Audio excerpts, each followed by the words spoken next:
오늘 본문의 말씀을 가지고 하나님 나라의 복음을 선포하라 라는 제목으로 하나님 말씀 전하도록 하겠습니다.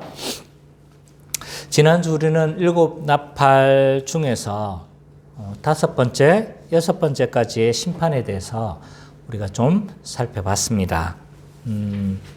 5번째 나팔을 불었었을 때 이 심판을 수행하는 자가 등장하죠. 그가 누구였습니까? 하늘에서 떨어진 별로 이렇게 묘사를 했는데 그는 악한 사탄을 의미한다 였습니다. 왜 그렇게 그러면 악한 사탄으로 생각하느냐라고 했었을 때 이 성경에서는 이 사탄을 하늘에서 떨어지는 별로 자주 묘사를 하고 있어요. 이사야에서도 그렇게 이야기를 하고 있고 또 유대문헌에서도 그렇게 이야기를 하고 있고 예수님도 하늘에서 사탄이 떨어지는 것을 보았다라고 그렇게 이야기를 하시죠. 그래서 이 하늘에서 떨어진 별은 사탄으로 간주하는 것이 타당하다. 그러면 이상한 문제가 발생하죠. 그러면 왜 사탄이 불신세계를 공격하냐? 자기 하수인이라고 할 수 있는 불신세계를 그럼 공격하느냐? 이런 문제가 발생하는데 그것은 사탄이 그런 존재이다. 또 사탄도 하나님의 주권 아래 있기 때문에 그 주권, 무적행의 열쇠를 받아서 그렇게 신적 수동태의 모습을 보이고 있어요. 그래서 하나님께 순종하는 사탄의 모습이 보여지고 있는 거예요. 그래서 이 불신세계를 공격하고 있다. 그러면 구체적으로 무엇을 가지고 심판하느냐라고 했었을 때 황충을 가지고 공격한다고 했어요. 구약에서도 하나님의 심판을 메뚜기, 즉 황충으로 이렇게 묘사를 하는 게 많죠. 특별히 요엘 선지자의 그 예언을 살펴보면 이 메뚜기로 하나님의 심판을 표현하고 있는데 실제 이 메뚜기로 심판하는 것이 아니라 뭐였어요?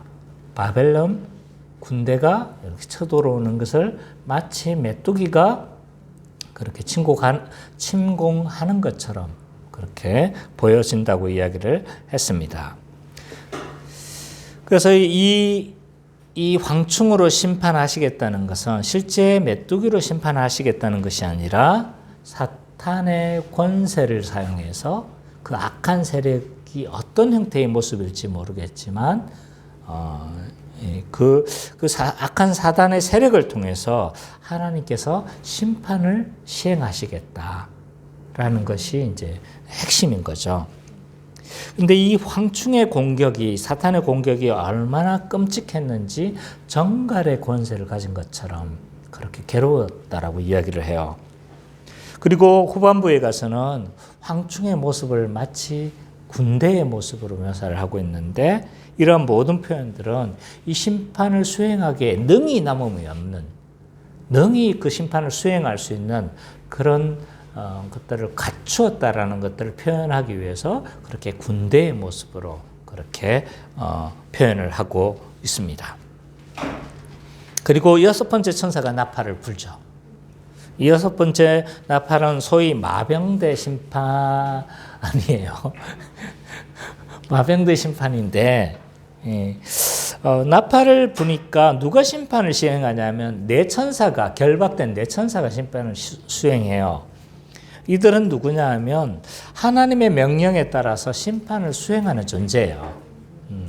물론 이 천사가 누구냐에 대한 논란이 있긴 하지만 우리는 거기까지 하나님의 심판을 수행하는 존재다. 그렇게만 생각하면 될 것 같아요. 그리고 이 네 천사는 이 마병들을 지휘하는, 어마어마한 이 마병들을 지휘하는 지휘관들입니다.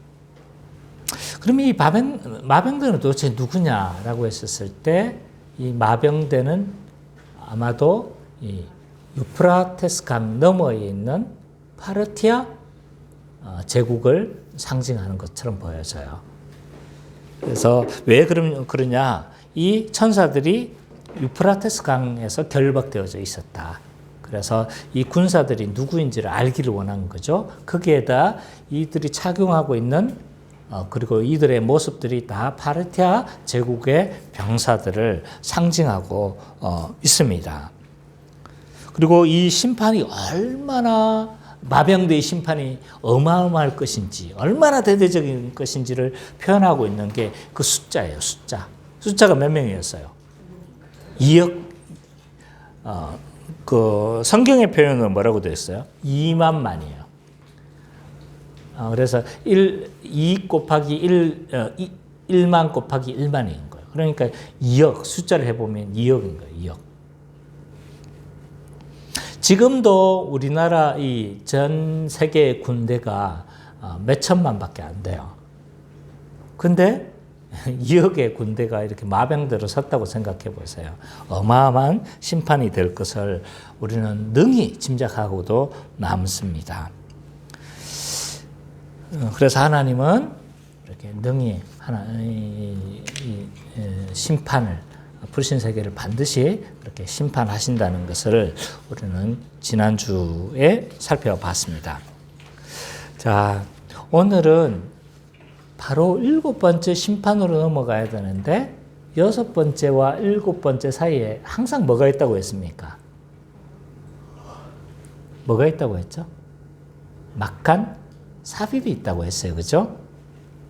그래서 이 10장, 11장은 우리가 이번 주하고 다음 주 이렇게 하게 될 10장과 11장은요, 막간 삽입에 해당되는 부분입니다. 우리가 지난번에 6번째와 7번째 인사에 막간 삽입이 있어요. 그게 몇 장이었습니까? 7장이었죠. 7장. 그에 보면 그 사이에 한 천상의 교회와 지상의 교회의 삽입이 있었죠. 그죠? 그래서 우리는 좀 살펴봤고, 이 6번째와 7번째 나팔 심판 사이에서도 삽입이 존재하는 거예요. 그게 10장, 11장이에요.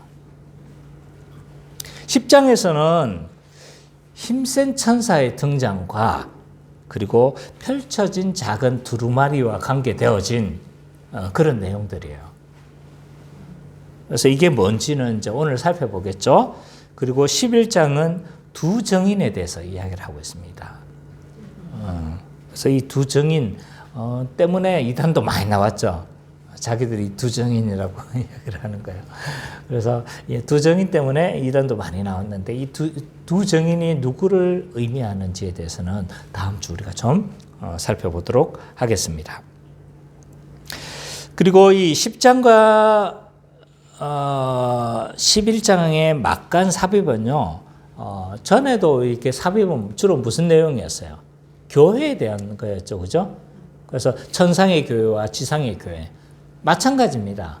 10장, 11장도 교회에 대해서 대조하고 있어요. 그래서 주로 지난번에는 교회가 어떤 존재냐, 7장에서는 천상의 교회다, 지상에 전투하는 교회다 라는 걸 드러냈다면, 이 10장, 11장에서는 교회의 사명에 대해서 주로 이야기를 하고 있어요. 그래서 선교하며 전도하고, 그래서 하나님 나라의 복음을 전하는 교회로서의 그런 사명들을 좀 잘 드러내주고 있다고 할 수가 있습니다. 자, 오늘은 10장을 살펴보게 될 겁니다. 10장을 살펴보는데 10장은 크게 세 부분으로 나눠져요. 그래서 1절부터 3절까지는 누굴까요? 아무도 안 보고 있어서 1절부터 3절까지는 누구냐면 이 손에 열린 척을 들고 있는 천사를 소개를 하고 있어요. 그리고 4절부터 7절까지는 힘센 천사가 맹세를 하고 있는 장면이에요. 맹세를 하고 있어요. 그리고 8절부터 11절까지는 이 힘센 천사가 가지고 있었던 이 열린 책을 요한에게 줘요. 요한이 이걸 먹고 또 요한에게 주어진 이 사명, 선교적 사명을 보여주고 있습니다. 자, 우리 가장 먼저 이제 이게 하나하나 좀 더 자세히 살펴봐야 되겠지만 가장 먼저 우리는 손에 열린 책을 든 힘센 천사를 소개하고 있는 1절부터 3절을 우리가 좀 살펴봤으면 좋겠습니다. 1절부터 3절을 우리 성민이 형제가 좀 읽어주세요. 내가 또 보니 힘센 다른 천사가 구름을 입고 하늘에서 내려오는데 그 머리 위에 무지개가 있고 그 얼굴은 해 같고 그 발은 불기름 같으며 그 손에는 펴놓인 작은 두루마리를 들고 그 오른발은 바다를 밟고 왼발은 땅을 밟고 사자가 부르짖는 것 같이 큰 소리로 외치니 그가 외칠 때 일곱 무리가 그 소리를 내어 말하다. 자, 오늘 본문을 보니까요, 힘센 천사가 열린 책을 손에 들고 나타났습니다. 힘이 셌다고 그러니까 어마어마하겠죠, 그죠? 뭐 아주 막 뭡니까? 이게 오늘날 치자면 우리 헬창이라고 뭐 성민이가 이야기를 하던데, 그러니까 아주 몸이 좋은 이런 천사의 모습이었겠죠, 그죠? 그래서 아주 뭐 헬스를 한 힘센 천사가 뭘 들고 있는 거예요? 손 위에 열린 책, 그것도 닫힌 책도 아니고 이렇게 열린 책을 이렇게 싹 들고 있었던 거예요. 이 모습이었을 거예요, 아마. 그래서 이 열린 책을 들고 나타났습니다. 이 하늘에서 내려온 이 천사의 모습은요, 다양한 모습으로 표현을 하고 있어요. 옷은 뭘 입었대요? 본문을 보세요. 옷은 뭐예요? 구름을 입었어요. 그죠? 머리 위에는 뭐가 있대요? 무지개가 있고, 얼굴은 해 같고, 그리고 발은요, 불기둥 같아. 아, 이게 난해합니다. 이게 뭐 등치도 좋은 이 힘센 천사였는데 뭐 그 모습은 어마어마한 거예요. 머리 위에는 무지개도 있고 또 뭐 옷은 구름을 입었고 또 나중에 봐보면 뭐 발은 한쪽은 바다를 밟고 한쪽은 땅을 밟고 있는 거예요. 그러니까 이게 난해 보이지만 이런 묘사들은 뭐에 대한 묘사냐면 1장에 등장하는 예수님의 모습과 유사해요. 그리고 또 4장에 등장하는 하나님의 모습을 많이 인용을 하고 있는 거예요. 그러면 하나님도 아니고 예수님도 아닌 뭔가요? 하나님과 예수님처럼 그런 신적 권능을 가지고 있는 자다라고 그렇게 생각하면 될 것 같아요.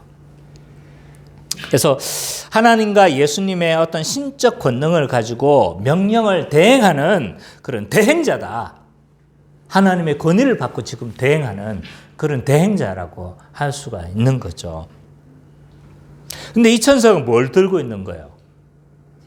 작은 두루마리를 들고 있어요. 혹시 5장에서도 두루마리가 등장했다는 거 아십니까? 5장에서도? 기억나요, 혹시? 앞뒤로 쓰여진 재앙의 말이 있더라라고 이야기를 하고 있죠, 그죠? 그래서 그 귀에도 두루마리가 등장해요. 그리고 예수님이 그 6장에 보면 그 인을 떼죠. 그러면서 뭐가 발생하는 거예요? 인심판이 시작되잖아요. 그 같은 책인 거예요. 그러면 그 5장, 6장에 등장하는 그 두루마리 책과 지금 여기에 등장하는 이 두루마리 열린 책은 열렸다고 한 건요. 이런 책을 생각하면 안 돼요. 열려진 두루마리예요. 열려진 두루마리. 이 두루마리는 같은 책일까요? 다른 책일까요? 왜요? 왜요?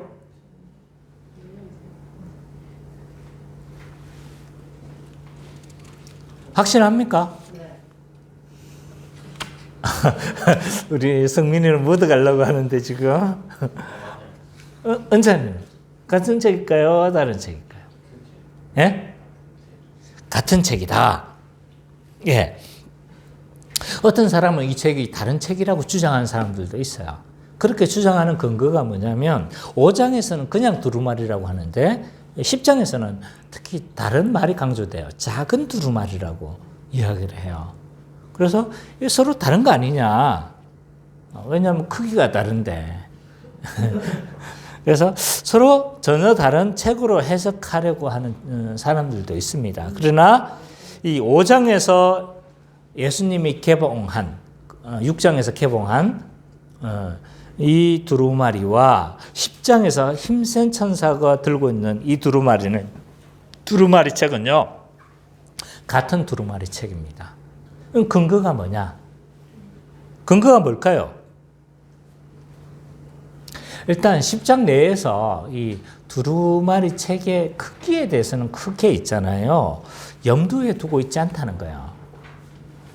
왜 그러냐면 작은 두루마리를 계속 강조하는 것처럼 보이지만 2절, 9절, 10절을 봐보면 작은 두루마리라고 되어 있어요. 근데 8절에는요. 그냥 두루마리라고 표현하고 있어요. 그래서 엄밀하게 이 요한 사도는요. 이 크고 작음을 드러내려고 하는 의도가 없어요. 그래서 크게 이런 크고 작음에 대해서 크게 요한 사도는 염두에 두고 있지 않다는 거예요. 또 하나 이 5장과 10장의 두루마리는요. 모두 에스겔 2장 9절에서부터 시작해서 3장 3절을 배경으로 하고 있어요. 그러니까 같은 이 5장의 배경과 그리고 이 요한계시록 10장의 배경이요. 같은 본문을 배경으로 하고 있다는 거예요. 한번 찾아볼까요?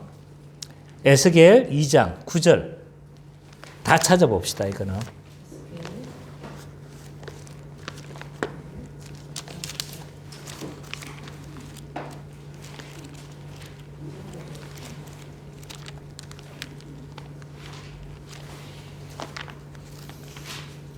에스겔 2장 9절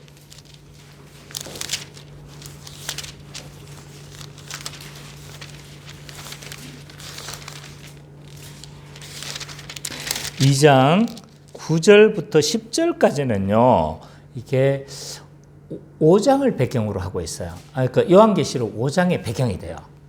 자, 한번 봅시다. 다 찾았죠? 같이 한번 읽어봅시다. 시작. 한 손이 나를 향하여 펴지고 보라 그 안에는 두루마리 책이 있더라. 그가 그것을 내 앞에서 펴시니 그 안팎에 글이 있는데 그 위에 애가와 애곡과 재앙의 말이 기록되었더라. 보니까 이게 5장에서 봤던 내용이죠. 그죠? 그러니까 5장의 배경을 제공하고 있는 본문이에요. 근데 바로 뒤에 3장 1절부터 3절까지를 봅시다. 3장 1절 그대로 봅시다. 시작. 그가 내게 이르시되 인자야 너는 발견한 것을 먹으라. 너는 이 두루마리를 먹고 가서 이스라엘 족속에게 말하라 하기로 내가 입을 벌리니 그가 그 두루마리를 먹으시며 내게 이르시되 인자야 내가 내게 주는 이 두루마리를 내 배에 넣으며 네 창자에서 채우라 하시기에 이에 먹으니 그것이 내 입에서 달기가 꿀 같더라. 읽었던 본문의 배경이 되죠. 그죠? 그러니까 같은 본문을 배경으로 하고 있다는 거예요. 그래서 이 두루마리 책이 뭐예요? 5장에서 요한계시록 5장과 6장에서 등장한 이 두루마리와 그리고 요한계시록 10장에서 등장하는 이 두루마리는 같은 책이라는 걸 알 수가 있어요. 왜? 같은 본문을 배경으로 하고 있다. 또 이 5장과 10장에서 있잖아요. 같은 책이라고 증거하는 책이라고 볼 수 있는 근거가 뭐냐면 5장과 10장에 두루마리 책이 나올 때마다 공통적으로 힘센 천사가 등장을 해요. 5장 한번 볼까요? 5장 2절. 선미자매가 한번 읽어주세요. 요한계시록 5장 2절. 몸에 힘 있는 천사가 큰 음성으로 외치기를 누가 그 두루마리를 보며 그 힘을 떼게 하나 땀 아냐하나. 예, 힘센 천사가 등장하죠. 그죠? 그 다음에 10장 1절을 한번 보세요. 내가 또 보니 힘센 다른 천사가 구름을 입고 하늘에서 내려오는데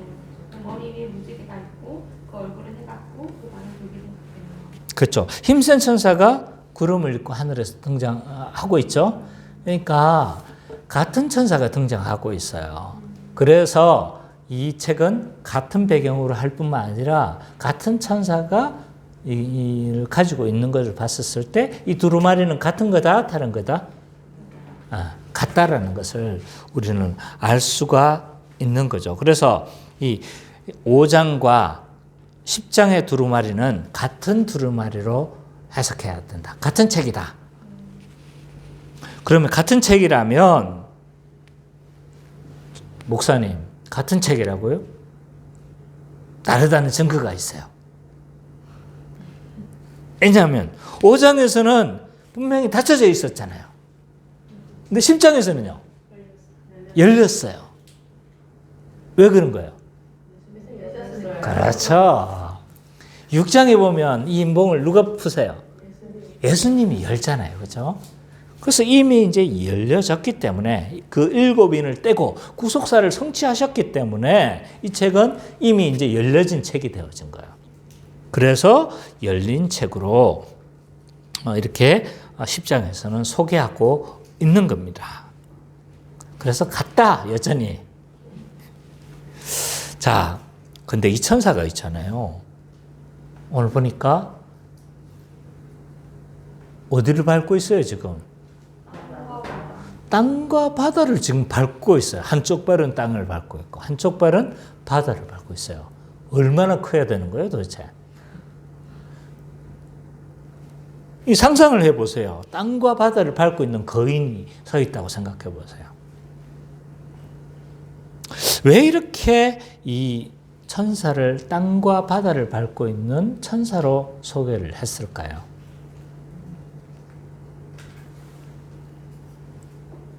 어떤 사람들은요, 이 땅과 바다를 밟고 있기 때문에 이 악의 세력을 밟고 있는 것으로 이해하기도 해요. 왜냐하면 바다에서 올라오고 땅에서 올라오잖아요. 그래서 우리가 12장, 13장에서 보면 이제 악의 세력이 땅에서 올라오고 바다에서 올라오거든요. 그래서 그 땅과 바다를 이렇게 밟고 있기 때문에 악의 세력을 밟고 있는 천사로 해석하기도 해요. 그렇지만 근거가 좀 부족해요. 왜냐하면 여기에서는 자연스럽지가 않은 거예요. 그러면 이 땅과 바다를 밟고 있다는 것은 도대체 어떻게 해석해야 되냐라고 했었을 때 이 땅과 바다는 온 세상을 상징하고 있는 거예요. 그냥 피조 세계인 거예요. 피조 세계를 뭐 하고 있다? 통치하고 다스리고 있다는 것을 이제 의미하는 거죠. 그래서 이 열린 책과 연관해서 보면요, 이 하나님의 천사가 열린 책을 가지고 땅과 바다를 이제 밟고 있는 거예요. 그러면 이건 이 열린 책의 내용, 계시의 내용을 온 세상 만물에 전파하시고 선포되어지기를 원하신 모습이 이제 드러나고 있는 거예요. 그게 이제 오늘 전체 본문과 연관되어져 있어요. 왜냐하면 계속 그런 내용을 이야기를 하고 있거든요. 그래서 계시의 말씀이 온 세상에 선포되어지기 원하시는 그러한 모습을 형상화하고 상징화시키고 있다라는 거예요. 그리고 3절이 이것을 더욱 좀 지지를 하고 있는 것 같습니다. 자, 그리고 5장과 7절, 5절에서 7절까지는요, 힘센 천사가 맹세를 행하고 있어요. 5절, 7절, 우리 선미자매가 한번 읽어주십시오. 내가 본다 바다와 땅을 밟고 서 있는 천사가 하늘을 향하여 오른손을 들고 세세토록 살아계시니 곧 하늘과 그 가운데 있는 물건이며 땅과 그 가운데 있는 물건이며 바다와 그 가운데 있는 물건을 창조하신 이를 가리켜 맹세하여 이르되 지체하지 아니하리니 일곱째 천사가 소리내는 날 그의 나팔을 불려고 할 때에 하나님이 그의 종 선지자들에게 전하신 복음과 같이 하나님의 비밀이 이루어지리라 하더라. 힘센 천사가 있잖아요. 맹세의 행위를 좀 하고 있어요. 자, 힘센 천사가 땅과 바다를 밟고 있는 천사가 지금 어떤 행동을 하고 있습니까? 하늘을 향해 뭐 하고 있어요? 오른손을 들었어요. 이게 뭘 의미할까요? 그렇죠. 맹세의 행동입니다. 이것과 관련된 배경이 되는 다니엘서 12장 7절을 봅시다.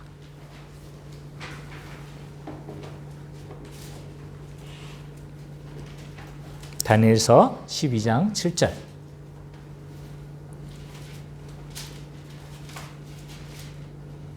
같이 한번 읽어보죠. 12장 7절 시작.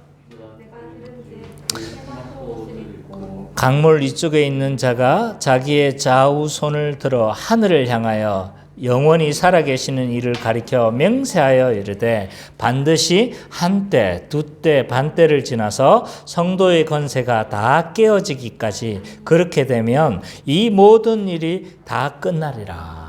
네, 손을 드는 이 행위는요, 맹세의 행위예요. 맹세의 행위. 그래서 오른손을 드는 것은요, 맹세에 있어서 이렇게 구약의 보편적인 행동들입니다. 이것과 관련된 근거 본문들은 굉장히 많이 있습니다. 많이 있지만 우리가 시간상 다 찾아볼 수 없기 때문에 맹세의 행위다. 맹세에 있어서 보편적인 행동이다.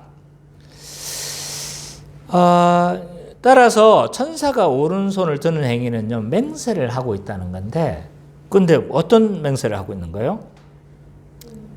요약을 해서 보면 이제 7절에 이제 맹세의 내용이 드러나고 있어요. 맹세의 내용은 그거예요. 7번째 천사가 나팔을 불면 종말이 반드시 이루어질 거다. 그 내용이에요. 7번째 천사 지금 아직 7번째 나팔을 안 불었죠, 그죠?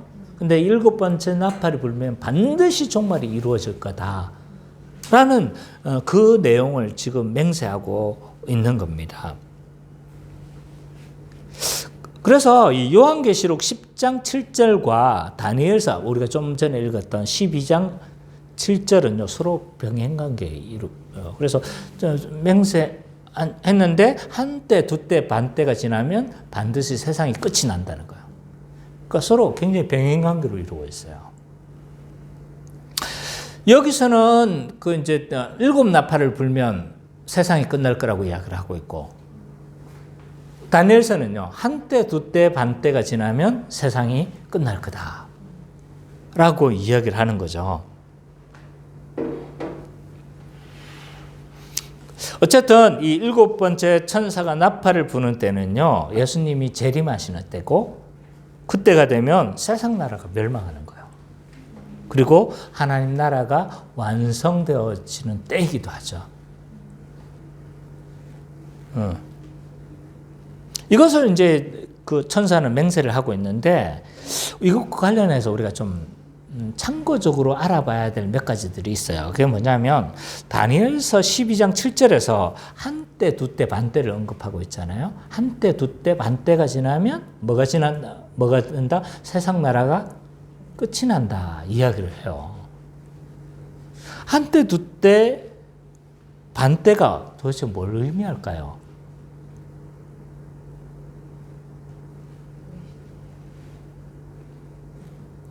한때, 두때, 반때.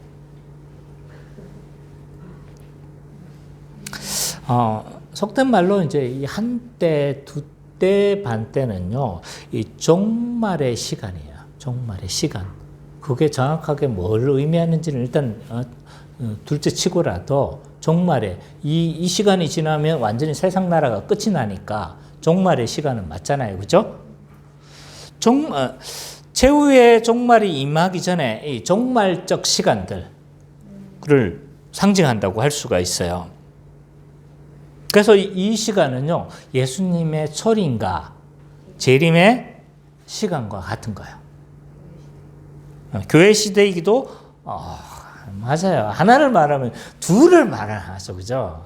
그래서 이 시기를 가리켜서 한때, 두때, 반때라고도 하고, 어떨 때는 또 이 종말의 시간으로 표현할 수도 있는 거고, 초림과 재림의 사이라고도 말을 할 수도 있고, 또 교회 시대라고 말을 할 수도 있고, 다양한 의미로 표현되어 있지만 다 종말적 시간을 의미하는 겁니다.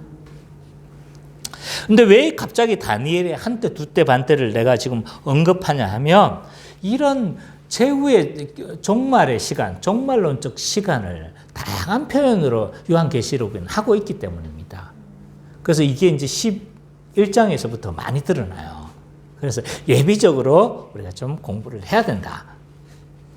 그러면 이 종말의 시간을 나타내는 한때, 두때, 반때는 도대체 뭘 의미할까요?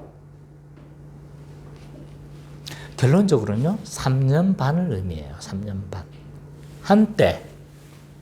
자, 보세요. 왜 3년 반인지. 한때, 두때, 반때. 3년 반이에요. 다 3년 반을 가리키고 있어요. 좀 이따 보여줄게. 왜 다 3년 반을 가리키는지. 그래서 이 세대주의 종말론은요, 이 종말적 시간을 실제적 3년 반으로 생각하는 거예요. 그래서 3년 반은 마지막 7년 대화 환란을 거치는데 3년 반은 평화의 시간, 3년 반은요, 완전히 막 괴로움을 당하는 그런 시간으로 이해를 해요. 그러나 성경이 말하는 한때, 두때, 반때는요, 교회 시대를 의미해요. 교회 시대. 근데 그러면 요한계시록은 한때, 두때, 반때만 있을까요? 아니요. 다양한 한때, 반때, 두때, 한때, 두때, 반때를 의미하는 다양한 표현들이 있어요. 모두 교회 시대를 나타나는 표현들인데 공통적인 건 뭐냐면 3년 반의 기간을 나타내주고 있어요. 공통적인 건 3년 반이에요. 자, 보세요. 어떤 곳에는 42달로 표현되어 있어요. 42달. 한번 요한계시록 11장 1절 2절 우리 수민자매가 한번 찾아주세요. 요한계시록 11장 1절 2절.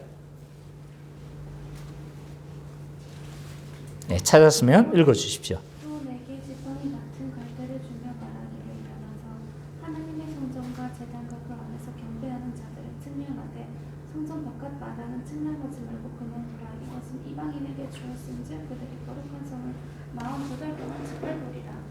네, 42달을 짓밟았다고 이야기를 하고 있죠. 그죠? 이방인에게 내준 기간이 42달이라는 거예요. 1절 2절을 봐보면 천사를 통해서 성전 바깥과 안을 측량하도록 해요. 그래서 성전 바깥, 안은 보호하고 성전 바깥은 어떻게 하겠다는 거예요? 이방인에게 내주었다는 거예요. 그래서 어떻게 한다는 거예요? 이방인들이 이 성전 마당을, 이 바깥을 42달 동안 어떻게 하겠다는 거예요? 짓밟을 거라는 거예요. 그럼 왜 하필 42달이냐? 3년 반이에요. 이 기간을 계산해 보면. 12개월이죠? 그러면 3년이면 36개월. 그리고 반년이면 6개월이니까 36개월 플러스 6개월 하면 42. 3년 반이죠? 네. 그래서 42달로도 표현하는 거예요. 이 다양한 언어로 표현해요. 근데 공통되는 건 다 3년 반이다. 그래서 이 42달로 표현된 이것은 뭘 가리키느냐? 교회 시대다, 종말의 시대다, 초림과 재림 사이의 시대다, 이렇게 표현할 수가 있습니다. 또 어떤 곳에는요, 1260일로 표현을 해요. 계시록 11장 3절부터 14절에서 많이 등장하고 있는데 3절만 우리가 살펴보죠. 수민자매가 3절만 좀 읽어줄래요? 11장 3절. 내가 나의 두 증인에게 권세를 주리니 그들이 붉은 베옷을 입고 1260일을 예언한다. 1260일을 예언한대요. 두 증인이. 그래서 이 14절을 보면 3절부터 14절을 보면 두 증인이 굵은 베옷을 입고 지금 예언을 해요. 그 예언하는 기간이 1260일이다. 이건 다음 주에 우리가 살펴보게 될 겁니다. 그리고 예언을 마칠 때쯤에 무저갱에서 올라온 짐승에게 죽음을 당해요. 그래서 이 예언하는 기간이 1260일인데 이 표현도 곧 무슨 시대다? 종말의 시대다. 또는 교회의 시대다. 초림과 재림 사이의 시대다. 이렇게 표현할 수가 있어요. 이 1260일은 다양한 곳에서 표현되고 있습니다. 12장 6절에도 사용되고 있어요. 12장 6절 우리 선미자매가 한번 읽어주십시오. 그 여자가 광야로 도망가는 거기서 1260일 동안 그를 영육하기 위하여 하나님께서 예비하신 것이 있더라. 예, 이 1260일은 또 아이를 낳은 여인이 용을 피해서 이 광야에서 보호받는 기간이 1260일이에요. 뭐 그건 다 이제 앞으로 우리가 공부하게 될 거니까 그때 살펴보도록 하고, 그래서 이 1260일을 계산해 보면 3년 반이에요. 자, 한번 해볼까요? 1260 나누기 30 하면 뭘까요? 1260 나누기 30 42가 되죠. 그러면 42달이 되는 거예요. 이걸 년으로 생각하면 3년 반이 되는 거죠. 그래서 다 같은 말이에요. 42달, 1260일, 한때, 두때, 반때. 다 같은 말이다. 교회 시대고, 해요. 그것도 아까 우리가 살펴봤지만 어떤 곳에는 또 한때, 두때, 반때로 해요. 이거는 연으로 표현한 거예요. 연으로. 그래서 한때, 두때, 반때. 그래서 3년 반을 의미합니다. 계시록 12장 14절에 이건 등장하고 있어요. 우리 성민이가 한번.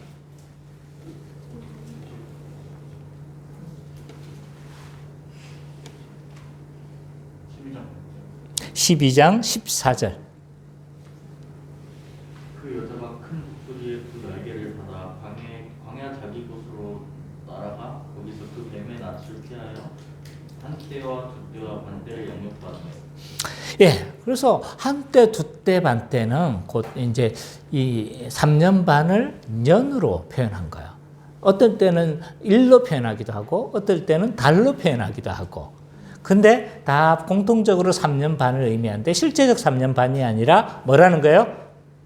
교회 시대, 예수님의 초림과 재림 사이의 시대, 또 종말의 시대, 다 같은 표현입니다. 그래서 성경의 이런 다 표현들은 다 뭘로 이해를 하라는 거예요? 종말의 시대구나, 교회 시대구나, 이렇게 이해하시면 되는 겁니다. 특별히 요한계시록에서 이런 표현들은 다 교회 시대를 의미하는 표현들이다. 이렇게 이해하시면 되겠습니다. 이제 아시겠죠? 자, 그리고 8절부터 11절까지는 이 천사가 열린 두루마리를 요한에게 전달해요. 그리고 요한이 이걸 먹고 또 요한에게 예언하라 라고 그렇게 말을 하는 거죠. 8절부터 11절을 우리 은찬이가 한번 읽어주세요. 하늘에서 내게 주는 전포들의 나라에 비와 와서 바다와 땅을 밟고 서 있는 천사의 손에 두루마리를 가지라 하고 내가 천사에게 나아가 작은 두루마리를 달라하지 천사가 이르되 갖다 먹어보라 너의 배에는 쓰나 네 입은 꿀같이 달리라 하거늘 내가 천사의 손을 잡아 작은 두루마리를 갖다 먹어보니 내 입에는 꿀같이 담아 넣어놓으면 내가 쓰레기더라 누가 내게 말하기를 네가 많은 백성과 나라와 강함과 임금에게 다시 일어나라. 자, 이제 한번 정리해봐요. 1절과 3절에서는 이 천사가 신적 권능을 가지고 있는 천사가 땅과 바다를 걷고 열린 책을 가지고 있는 건 하나님의 이 계시의 내용을 세상에 전달하기를 원하죠. 근데 중간 본문에서는 뭐예요? 두 번째 문단에서는 그 마지막 7번째 나팔을 불면 종말이 임할 거다. 그걸 맹세하고 있죠. 그러니까 이 천사가, 힘센 천사가 이 열린 책을 누구에게 주는 거예요? 요한에게 주고 먹으라고 하는 거예요. 먹고 이 예언의 말씀을 어떻게 하라? 세상 가운데 전파하라고 그렇게 이야기를 하고 있는 거예요. 그래서 오늘 본문은 뭐예요? 하나님 나라의 복음을 전하라는 거예요. 성취된 그 계시의 말씀, 복음을 전하라는 거예요. 그것이 이제 핵심 내용이라고 할 수 있는데 오늘 마지막 본문을 안 봤어요. 그거는 조금 보도록 해요. 이제 이런 큰 흐름을 알고 가라는 거예요. 자, 그 하늘에서 들리던 음성의 명령의 내용을 좀 요약해 보면 힘센 천사의 손에 이 펴놓인 이 두루마리를 가져와서 먹고 그리고 뭐 하라? 예언하라. 이 내용이에요. 근데 이 본문을 자세히 읽어보면 몇 가지 의문점이 있어요. 하나는 뭐냐면 왜 먹으라고 했을까? 읽어야지. 책은 읽어야 되잖아요. 왜 먹으라고 했을까? 물론 에스겔에서도 먹으라고 했어요. 그죠? 왜 먹으라고 했을까? 또 하나, 왜 먹을 때 입에는 다는데 왜 배에서는 쓰다고 표현했을까? 이 두 가지가 이제 큰 의문점들이에요. 먼저 읽으라고 하지 않고 먹으라고 하신 이유가 뭘까요? 왜 읽지 않고 먹으라고 했을까요?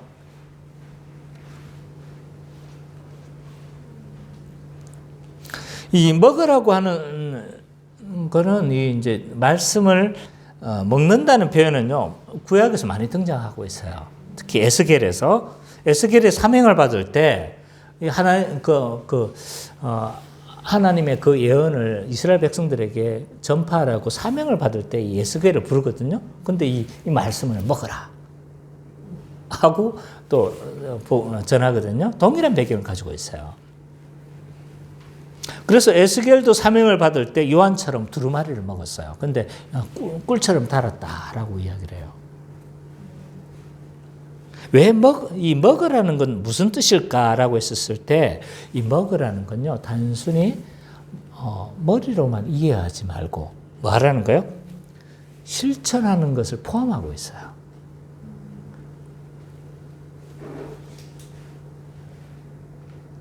이 성경에서는요 이 말씀을 듣기만 하지 말고 행하라는 것을 굉장히 많이 강조하고 있어요. 그러니까 읽기만 하지 말고 실천하라 이 내용. 이 대표적인 예로 예수님이 산상수훈의 말씀을 듣고 행하라 라고 7장 24절에 이야기를 하고 있죠. 그래서 그러므로 누구든지 나의 이 말을 듣고 행하는 자는 반석 위에 지은 지혜로운 사람 같다 라고 듣고 행하라고 이야기를 해요. 또 야고보서도 동일하게 말을 하고 있어요. 1장 22절에 보면 너희는 말씀을 행하는 자가 되고 듣기만 하여 자신을 속이는 자가 되지 말라 라고 이야기를 해요. 이처럼 하나님의 말씀을 먹으라는 건요 이해만 하지 마라 제발. 그걸 먹으라는 거예요. 이해만 하지 말고 그것이 실천하라 라는 것을 포함하고 있기 때문에 먹으라고 그렇게 이야기를 하고 있는 것이 일반적인 해석이에요. 그 다음에 왜 먹었을 때 입에는 달고 배에는 쓰다 라고 했을까? 왜 그럴까요? 왜 이런 현상이 나타날까요? 왜 입에는 단데 배에 들어가서는 쓸까요? 말씀의 양면성 때문에 말씀의 양면성. 그래서 말씀이 잘 강해가 되어지고 하나님의 복음이 잘 선포되어졌을 때는요 이게 꿀같이 단 거예요. 그래서 은혜의 말씀을 우리가 들었을 때 굉장히 새 힘을 얻잖아요. 그죠? 우리의 영혼의 힘을 얻잖아요. 그래서 이 말씀이 굉장히 단 거예요. 근데 이것이 말씀이 적용되어지고 우리에게 들어올 때, 적용될 때의 이런 어려운 측면들을 이제 쓰다라고 표현되어진 거죠. 그래서 말씀의 양면성인 거예요. 말씀을 들을 때는 참 좋고 우리의 영혼의 새 힘을 얻으며 우리의 영이 새롭게 되어지는 놀라운 은혜의 역사가 있지만 그럼에도 불구하고 말씀이 적용되어질 때는 괴로운 측면이 있어요. 물론 그것이 힘들어서 그런 것이 아니라 예를 들어서 이 말씀이 적용되는 것에 어려움, 쓰다는 건요, 다양한 측면을 담고 있어요. 단순히 우리 개인적인 적용하는데 어려움, 이런 것만 의미하지 않고, 말씀을 듣고 또 전파하면 어때요? 반응들이 어때요? 그렇죠? 굉장히 이 말씀이 선포되어지고 이렇게 선포가 되어지면 사람들이 좋아하지 않는 거예요. 그리고 심지어는 핍박하는 거예요. 그러니까 이런 다양한 측면에 말씀이 적용되어질 때의 여러 가지 어려운 측면들을 표현하고 있는 것이 쓰다는 거예요. 그래서 말씀의 양면성인 거예요.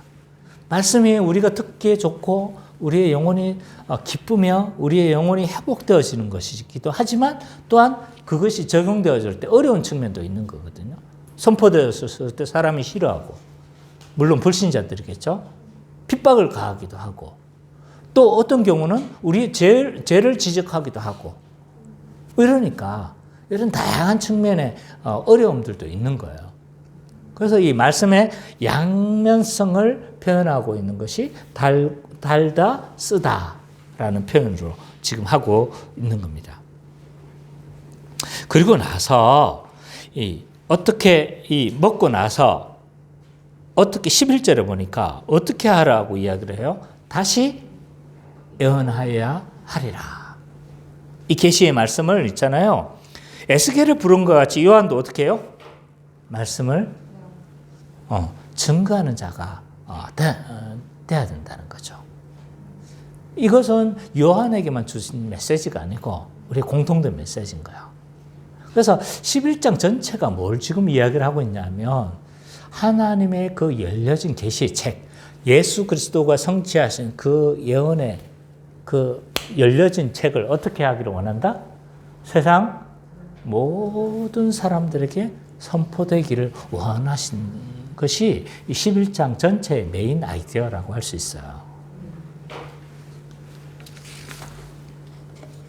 자, 지금까지 우리는 중간 삽입에 해당되는 10장의 내용을 우리가 좀 살펴봤습니다. 좀 요약해보면 이래요. 힘센 천사가 열린 책을 손에 들고 나타났어요. 이 천사의 모습은요, 예수님과 하나님의 권능의 신적 권능을 가지면서 하나님의 그 하나님의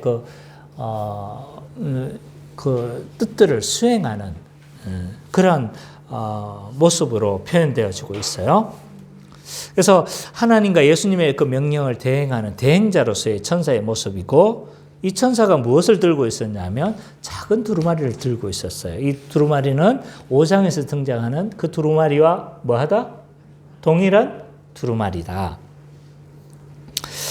근데 왜 열려있냐? 그건 예수님이 성취하시고 예수님이 이미 여셨기 때문이다. 그래서 이미 열려진 책이다. 그리고 이 천사는요, 오른발은, 한 발은 바다를 밟고 있고, 한 발은 땅을 밟고 있다는 건 이 세상 모든 통치적 권능으로서 이 열려진 책이 계시되어지기를 원하는 하나님의 뜻이 좀 반영되어져 있다. 그러나 분명하게 드러나지 않는 거예요. 그죠? 그런 뜻이 담겨져 있어요. 그리고 두 번째 본문에서는 5절에서 7절에서는 힘센 천사가 맹세의 모습을 하고 있어요. 그 맹세의 내용은 뭐냐면 7번째 나팔이 불면 반드시 뭐가 일어난다? 종말이 올 거다. 임박했다는 거죠. 그리고 8절부터 11절까지는 이 천사가 이 열린 두루마리를 이제 요한에게 주는 거예요. 주고 요한이 그것을 먹고 예언하라 라는 거예요. 읽으라고 하지 않고 먹으라고 한 이유는 실천하라.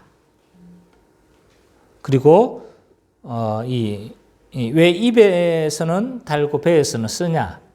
말씀의 양면성 때문이다. 그래서 쓰기도 하고 달기도 하다라는 거죠. 따라서 이 본문 전체를 통해서 주는 핵심 메시지가 뭐냐라고 했었을 때 하나님은 반드시 심판을 시행하신다는 거예요. 시행하시게 그 나팔을 불면 어떻게 된다는 거예요? 심판이 이루어질 거라는 거죠. 그래서 세상이 끝난다는 거예요. 곧 정해진 기한이 있다는 거예요. 곧 오기에 이 열린 책을 세상 어디에요? 모든 사람들에게 너희들이 먹고 그리고 그것을 경험하고 그것을 세상에 예언하라, 말하라 라는 것이 오늘 본문의 핵심 내용이라고 할 수가 있습니다. 자, 오늘 본문을 통해서 우리가 몇 가지 생각해 볼 것들이 있어요. 왜냐하면 이 복음은 열려진 책이라는 거예요. 열려진 책. 다니엘의 시대에서 이 복음은요, 닫혀진 책이었어요. 그러나 이 복음을 누가 열었어요? 예수님이 여셨죠. 그죠? 그래서 이 인봉된 책을 예수님께서 이미 여셨고 예수님이 성취하심으로 말미암아 이 복음은 열려졌습니다. 그래서 이 첫 번째로 이 열려졌다는 의미는 뭐냐라고 했었을 때 예수님을 통해서 성취되어졌다 라는 의미를 가지고 있어요. 예수님을 통해서 성취되어졌다. 반면에 또 열려졌다는 건요, 성취되어졌기 때문에 분명해졌다는 거예요. 이제 다 할 수 있다는 거예요. 그 전까지는 이 복음의 내용을 사실은 명확하게 몰랐던 거예요. 열려졌고 우리는 다 이해할 수 있는 형태로 다 이제 누구나 말로 전하면 다 알 수 있는 형태로 되어졌다는 거예요. 분명해졌다는 거예요. 물론 이 복음은요, 예수님이 오기 전까지는 우리는 복음이 무엇인지 분명하게 드러나지 않았어요. 물론 구약에서도 복음이 희미하게 계시되어졌죠. 우리가 잘 알잖아요. 그죠? 창세기 3장 15절에는 뭐예요? 여자의 후손을 통해서 뱀의 머리가 상하게 되어졌거다.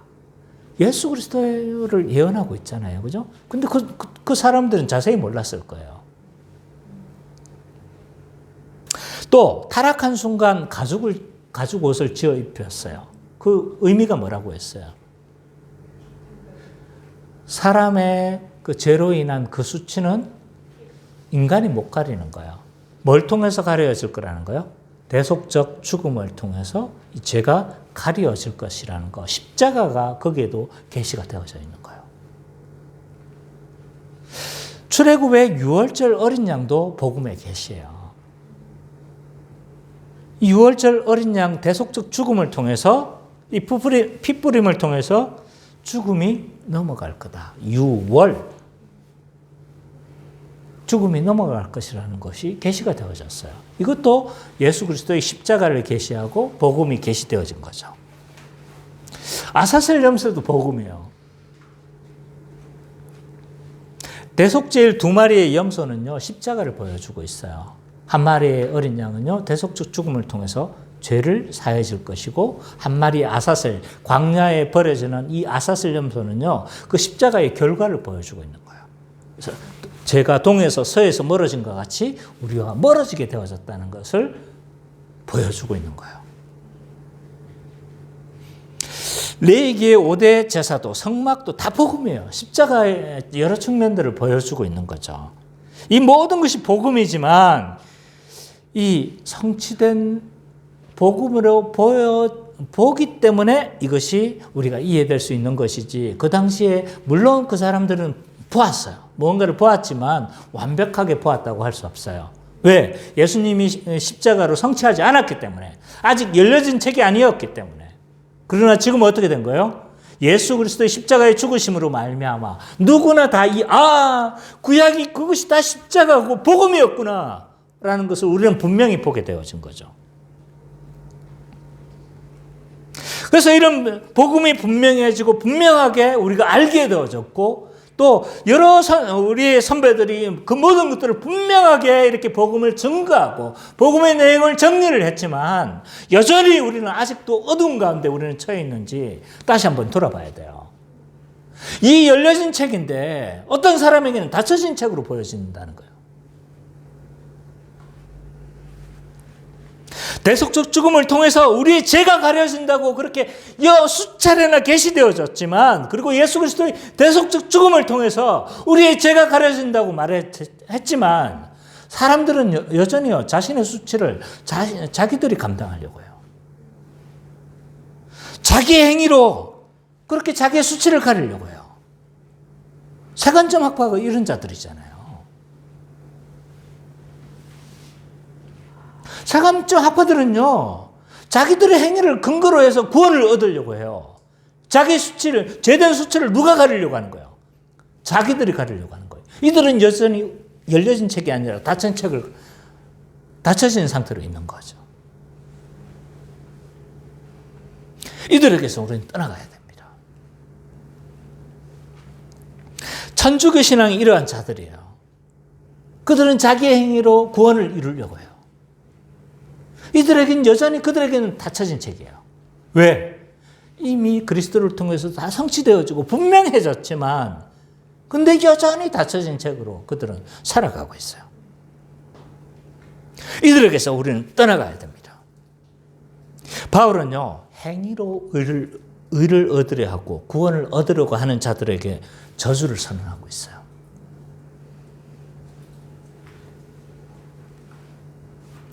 또 복음이 성취되어지고 분명히 밝혀졌지만 또 어떤 사람이 또 다른 측면에서 어둠을 처해 있어요. 뭐냐 하면 분명히 계시되어지고 알려졌지만 안 배워. 몰라서 지금 어두운 상태에 있는 사람들이 있어요.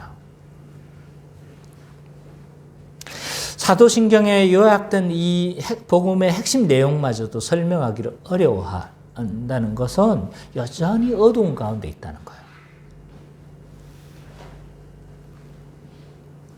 밝혀진 복음이 잘 모르고 잘 배우려고 하지 않는다면 여전히 어두운 가운데 걷기를 즐거워하고 있는 거예요. 복음의 내용이 이렇게 선명하게 밝혀졌지만 왜 배우려고 하지 않습니까? 어둠 가운데 내가 행하겠다는 거예요. 이렇게 분명하게 보여졌는데 왜 어둠 가운데 있으려고 합니까? 우리는 밝혀진 그리고 성취되어진 이 복음을 분명하게 알고 배워야 하는 거예요. 그리고 이 열려진 복음을 우리는 증거하고 선포해야 합니다. 발음이 경상도 발음이 났어요. 증거하고 선포해야 합니다. 요한이 받았지만 여전히 우리에게 주어진 사명인 거예요. 이 열려진 복음을 증거하는 방식은요, 크게 두 가지예요. 하나는 한 몸으로 살아가는 방식으로 선포되어집니다. 교회는 하나님 나라를 증거하여 보여주는 곳이 교회예요. 하나님 나라가 이미 왔음을 보여주는 것이 교회예요. 그래서 이 복음, 우리가 있잖아요. 이 교회를 통해서 하나님 나라가 왔음을 세상 사람들에게 보여줘야 돼요. 뭔가 달라 보여야 되잖아요. 뭔가 하나님 나라가 왔다는 걸, 다른 세상에 살고 있다는 것을 보여줘야 돼요. 이것이 본질적인 복음 증거예요. 그러면 어떻게 이것을 보여줄 수 있느냐라고 했었을 때 그것은 한 몸으로 살아가는 방식인 거예요. 왜? 아까도 우리가 그 소요리 문답 봤죠? 소요리 문답에서 인간은 어떤 존재로 되어진 거예요? 서로 돕는 배필로 살아가는 존재예요. 서로 사랑하며 살아갈 때 나를 위해서 살아가는 것이 아니라 다른 사람, 내 형제와 자매를 위해서 살아가는 삶을 보여줄 때 거기서 초월성이 나오는 거예요. 왜? 세상 사람들은요, 자기를 위해서 살아가거든요. 자기 이익을 위해서 살아가요. 근데 교회 사람들은요, 다르게 살아가는 거예요. 다른 사람을 위해서 살아가는 거예요. 돕는 배필로 살아가는 거예요. 여기서 초월성이 나오는 거예요, 초월성이. 여전히 교회 다니면서도 자기를 위해서 살아가고, 자기의 영광과 자기의 그 어떤 잘됨과 자기의 성공을 위해서 살아가고 있다면, 여전히 그들은요, 우리의 속물건성을 보게 될 겁니다.